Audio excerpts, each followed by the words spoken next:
জানা গেল কিভাবে জাহাজে খুন করা হলো ৭ জনকে। চাঁদপুরের হাইমচরে মেঘনা নদীতে এমভি আল বাখেরা জাহাজে লোমহর্ষক ৭ খুনের ঘটনার বর্ণনা দিয়েছেন খুনি আকাশ মণ্ডল ইরফান নিজেই। আর বেঁচে যাওয়া জাহাজের সুকানি জুয়েল কথা বলতে না পেরে লিখে জানিয়েছেন অনেক অজানা তথ্য। জানা যায় শুধুমাত্র ক্ষোভ থেকে এক এক করে ৭ জনকে পরিকল্পিতভাবে খুন করেছেন ইরফান। বলেছেন একজনকে মারলে সমস্যা, তাই ৭ জনকেই মেরে ফেলেছেন তিনি। র্যাব ১১ কুমিল্লা সিপিসি ২ এর জিজ্ঞাসাবাদে হত্যার বর্ণনা দেন আকাশ মণ্ডল ইরফান।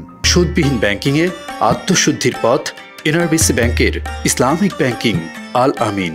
র্যাবের কাছে দেয়া তথ্য মতে কয়েক মাস যাবৎ বেতন পান না, টাকা চাইলে গালমন্দ করতেন জাহাজের মাস্টার কিবরিয়া।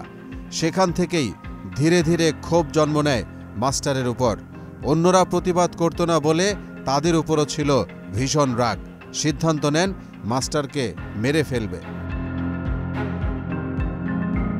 পরিকল্পনা মতে প্রথমে দোকান থেকে ঘুমের ওষুধ কিনে সুযোগ বুঝে বাবুর্চি রান্না করে রেখে যাওয়ার পর খাবারে ঘুমের সেই ওষুধ মিশায় ইরফান। সন্ধ্যায় যখন সবাই খেয়ে কেবিনগুলোতে ঘুমাচ্ছিল তখনই মাস্টারকে দিয়েই শুরু হয় তার হত্যার মিশন। চাইনিজ কুড়াল দিয়ে এলোপাথারি কুপিয়ে মাস্টার কিবরিয়াকে খুন করার পর এক এক করে হত্যা করেন সবাইকে। র্যাবের কাছে ইরফান আরও বলেন, সবার শেষে জাহাজের সুকানি জুয়েলকে ছুরি দিয়ে গলা কাটেন, কিন্তু কিভাবে সুকানি বাঁচল সেটি বলতে পারে না সে।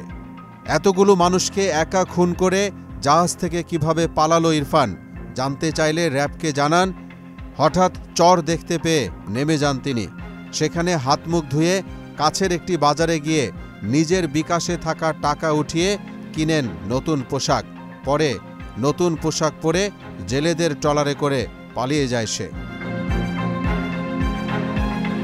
পালানোর পর থেকেই দূরে কোথাও চলে যেতে চেয়েছিলেন, কিন্তু ঘটনার ৩ দিন পর আকাশ মণ্ডল ইরফানকে বাগেরহাটের চিতলমারি থেকে গ্রেফতার করে র্যাব। এক সংবাদ সম্মেলনে এসব তথ্য জানান র্যাব ১১ এর মেজর সাকিব হোসেন। গ্রেফতারকৃত আকাশ ওরফে ইরফান এই তার পরিকল্পনা বাস্তবায়নের জন্য পায়চারি করতে থাকে এবং এক পর্যায়ে রাত আনুমানিক ৩:৩০টার দিকে সে প্রথমে জাহাজের মাস্টারকে তার কেবিনের ভিতরে গিয়ে একটি চাইনিজ কুড়াল দিয়ে কুপিয়ে হত্যা করে। তার মূলত ক্ষোভ ছিল জাহাজের মাস্টারের ওপর, বা জাহাজের মাস্টারকে ডেট করার পর তার কাছে মনে হয় যে এই জাহাজে বাকি যে সদস্যরা আছে সে যদি এখন এখান থেকে পলায়ন করে তাহলে বাকি সদস্যদের দেয়া তথ্য অনুযায়ী তাকে গ্রেফতার করা হবে। আইন শৃঙ্খলা বাহিনীর গ্রেফতার এড়াতে গ্রেফতারকৃত আকাশ ওরফে ইরফান বাকি সদস্যদের ক্রমান্বয়ে কুপিয়ে হত্যা করে।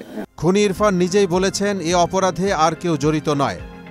একজন মানুষ সামান্য রাগ থেকে সিদ্ধান্ত নেন খুন করে ফেলবেন ৭ জনকে। তাহলে প্রশ্ন থেকে যায়, নিরাপত্তার নৈতিকতা আজ কোথায়? এই শব্দটার চর্চা কি দিন দিন কমে যাচ্ছে? মোহাম্মদ ওয়ালিউল্লাহ, মোহনা ডিজিটাল।